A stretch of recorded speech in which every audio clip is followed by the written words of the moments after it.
திரு John Pandian அவர்களுடைய பேச்சு அப்படின்றத பார்த்திருப்பீங்க. அதை எப்படி பார்க்க? இல்லை, அவருடைய பேச்சுகள் வந்து எப்பவுமே பார்த்தீங்கன்னா, ஒரு ஜான் பாண்டியனுடைய பேச்சுகள் வந்து எப்பவுமே இந்த சமுதாய இளைஞர்களுக்கு அகேன்ஸ்டாக தான் இருக்குது. இந்த சமுதாய தலைவர்களுக்கும் அகேன்ஸ்டாக தான் எப்பவுமே பேசுவார். அவர் என்றைக்குமே வந்து யாரையும் அரவணைச்சு போகணுன்ற எண்ணமே அவருக்கு இது நாள் வரைக்கும் இருந்தது கிடையாது.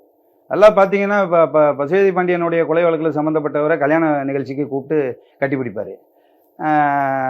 புதிய தமிழகம் பாஸ்கர் கொலை வழக்கில் சம்மந்தப்பட்டவங்க வீட்டு ஃபங்க்ஷனில் போய் உட்காருவார். துப்பாக்கி சூடு நடந்த பரமக்குடி துப்பாக்கி சூடில் நடந்த அரசியல்வாதிகளை கூட போய் உறவாடுவார். அவங்க கூட சேர்ந்துக்கிட்டு செந்தில் மல்லர் போன தலைவர்களை வந்து அகேன்ஸ்டாக நிற்பார். ஸோ அவர் பாட்டுக்கு வேலை செஞ்சு அரசியல் பார்த்துக்கிட்டு இருக்க டாக்டர் கிருஷ்ணசாமியை எப்போ பார்த்தாலும் கூப்பிட்டு நோண்டிக்கிட்டு இருப்பார். அதே போல தான் இதையும் பண்ணிடுறாரு. இப்போ ரவுடின்னு தீபக் பாண்டியனை வந்து சொல்கிறாப்புல அவர். அப்போ அந்த 10,000 15,000 இளைஞர்கள் வந்து அவன் இறுதி உருவத்தில் கலந்துருந்தாங்களே, அப்போ அந்த யங்ஸ்டர்ஸோடைய உணர்வுகளை நீங்கள் கொச்சப்படுத்துகிற மாதிரி தானே பேசுகிறீங்க. ரவுடி பயலுக்கு பின்னாடியே போகிறாங்க.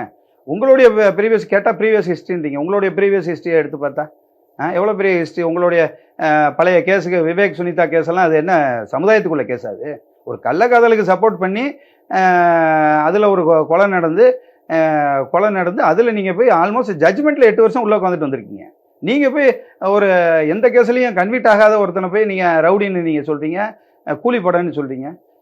ஓட்டு வீட்டில் கடைசியில் சாவர வரைக்கும் தீபக் பாண்டியன் வந்து ஓட்டு வீட்டில் வாழ்ந்துக்கிட்டு இருந்தவன் கூலிப்படைனா, கோயம்புத்தூரில் ஒரு வீடு, பாளையங்கோட்டையில் ஒரு வீடு, மெட்ராஸில் ஒரு வீடு, பங்களா வீட்டில் வாழ்ந்துக்கிட்டு இருக்க ஜான் பாண்டியன் தான் தன் தமிழகத்தோடைய முதல் கூலிப்படை. ஆமாம், அவரை தான் முதல் கூலிப்படையாக நம்ம கருதணும். அவர் அன்னைக்கே போலீஸ் அதை இரும்பு கரத்தோட பண்ணியிருந்தாங்கன்னா இந்த மாதிரி தென் மாவட்டத்தில் வந்து கூலிப்பட கலாச்சாரமே வந்திருக்காது.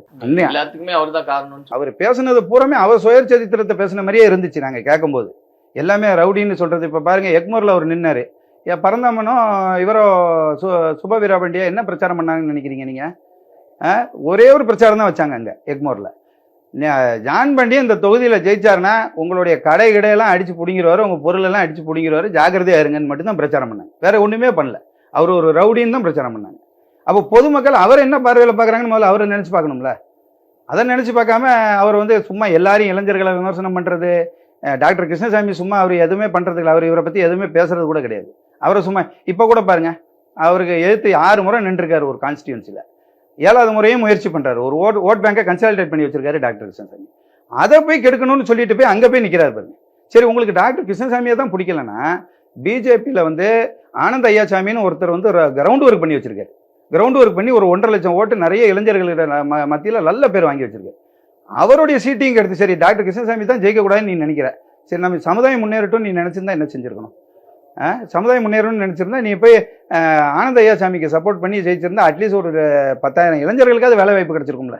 நம்ம சமூகத்தில் சார்ந்த நிறைய பேர் அங்கே ஒரு வேலை வாய்ப்பில் வந்து முன்னேறி வந்திருப்பான்ல. அதையும் செய்ய விடாமட்ட எல்லாத்தையும் கெடுக்கிற வேலைகளை மட்டும்தான் செய்கிறாரே தவிர அவர் என்ன செய்கிறாரு?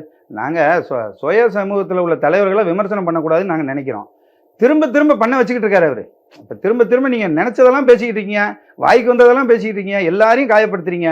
மாற்று சமூகத்தை மட்டும் காயப்படுத்துறது கிடையாது, நம்ம சமூகத்து மக்களை மட்டும்தான் காயப்படுத்துறீங்க. இல்ல, நீங்க அவர் பேசுறதுக்கு நீங்களும் எதிர்வினை ஆற்றுறீங்க, நீங்களும் கடுமையாவே பேசுறீங்க. ஆனா எது அவர் பேசுறதுல வந்து ஒரு ஏற்புடையதே இல்லை அப்படின்னு பாக்குறீங்க. இல்ல, அவர் இப்படி பேசுறது தானே. அந்த ஒரு இறந்து போனவனுடைய உணர்வை கூட உங்களால இது பண்ண முடியல. இறக்கூடிய பாருங்க, பசுபதி பாண்டியன் உடைய கொலை வழக்குல சம்பந்தப்பட்டவரை அவர் மட்டும் தான் பேசுறாரு. நிறைய பேர் அது சம்பந்தமா விமர்சனம் பண்ணதான். யார பண்றாங்க? இப்போ இந்த நிகழ்வெல்லாம் சம்பந்தமா எல்லாருமே அதுக்கான தீபக் இவர் பண்ணக்கூடாது இல்லைங்க. ஏற்கனவே வந்து பல கொலைகள் நடந்துகிட்டு இருக்கீங்க. அப்ப இந்த சமூகத்தில் உள்ள ஒரு மூத்த தலைவர் வந்து இந்த மாதிரி விமர்சனம் பண்ணா இன்னும் தப்பு பண்றவன் துணிஞ்சு வெட்டதானே செய்வான். இவங்களுக்கும் இந்த சமூகத்துக்கும் சம்பந்தம் கிடையாதுன்னு சொல்லி இளைஞர்களை போட்டு வெட்டதானே செய்வான். இவர் ஒரு ஓப்பன் ஸ்டேட்மெண்ட் இப்படி கொடுக்குறாரு, இவர் மூத்த தலைவர். இப்போ என்னைய போன்ற ஆளுகள் வந்து ஒரு நிர்வாகியோ யாரோ கொடுத்தா இது ஒரு பெரிய இம்பாக்ட் கிரியேட் பண்ணாது. ஆனால் இவரை மாதிரி ஒரு சீனியர் லீடர்ஸ் வந்து இதை பேசும்போது அந்த மாற்று சமூகத்தினர் என்ன நினைப்பாங்க? இவனை மாதிரி வெட்டுனா அந்த தலைவர்கள் கூட கேட்க மாட்டாங்க அப்படின்னு 4 பேரை கூட தானே வெட்டுவான். அப்போ நீங்கள் ஏன் அதை இப்போ ஒரு காணொலியில் நானே பார்க்குறேன். திரு ஜான் பாண்டியனுடைய மனைவி வந்து சொல்கிறாங்க, எனக்கு வந்து நாடார்கள் பூரா அண்ணன்மார்கள் தான், எங்கள் உறவினர்கள் தான், எங்கள் மச்சான்னு சொல்லிட்டு தான் எல்லாரும் ஓட்டு போகிறோம். ரொம்ப சந்தோஷம், எல்லாம் ஒன்றா இருங்க, ஒன்றுமே ப்ராப்ளம் கிடையாது, அதெல்லாம் யாருமே சொல்லலை. உங்கள் மாப்பிள்ளையை தானே சண்டை போட்டுக்கிட்டு இருக்காங்க இந்த சமூகத்து கூட, பேசி தீர்த்து விட வேண்டியதானே. உங்களுக்கு வயசு 74 வயசு 40 வயசாக நீங்கள் அரசியல் பண்ணுறீங்கன்னு சொல்கிறீங்கல்ல, என்னைக்கு இந்த சமூக பிரச்சனையை தீர்க்கறதுக்கு நீங்கள் முன் வந்திருக்கீங்க சொல்லுங்கள்? அடிச்சுட்டு நாரட்டும் தானே உட்காந்துருக்கீங்க நீங்கள். என்ன சரி நீங்கள் 40 வருஷம் போராடினீங்கன்னு சொல்லுங்கள், கடைசி 12-15 வருஷம் என்ன பண்ணீங்கன்னு சொல்லுங்கள். ஒரு நல்ல போராட்டம் டாக்டர் கிருஷ்ணசாமி மாதிரி அவர் வந்து ஒரு போராட்டத்தை வந்து எடுத்தாருன்னா தப்போ ரைட்டோங்க, ரொம்ப ஸ்ட்ராங்காக இருப்பார், ஸ்டபனாக இருப்பார். இப்போ மாஞ்சோலை பிரச்சனையாக இருக்குன்னு அவர் அருந்ததியர்னு எப்போ பார்த்தாலும் விமர்சனம் பண்ணிட்டீங்க. அவர் மாஞ்சோலைக்கு அருந்ததியருக்கா போராடினாரு? மாஞ்சோலை பிரச்சனை இல்லை, கொடியங்குளம் பிரச்சனைக்கு அருந்ததியருக்கா போராடினாரு? நம்ம மக்களுக்கு தானே போராடினாரு. என்ன இருந்துட்டு சரி அருந்ததியருக்கே போராடினா உங்களுக்கு என்ன பிரச்சனை? ஏன் அவங்க மனுஷங்க கிடையாது? அருந்ததியர்களுக்கு போகிற ஏன் அருந்ததியராகவே இருந்தாருன்னா என்ன பிரச்சனை? உங்களுக்கு என்ன பிரச்சனை அதில்? ஏன் அதை போய் அப்போ நீங்களே வந்து ஒருத்தனை தாழ்த்தி பார்த்தீங்கன்னா அப்போ உங்களையே 4 பேர் தாழ்த்தி தானே பார்ப்பான், உங்கள் ஜாதியும் 4 பேர் தாழ்த்தி தானே பார்ப்பான்.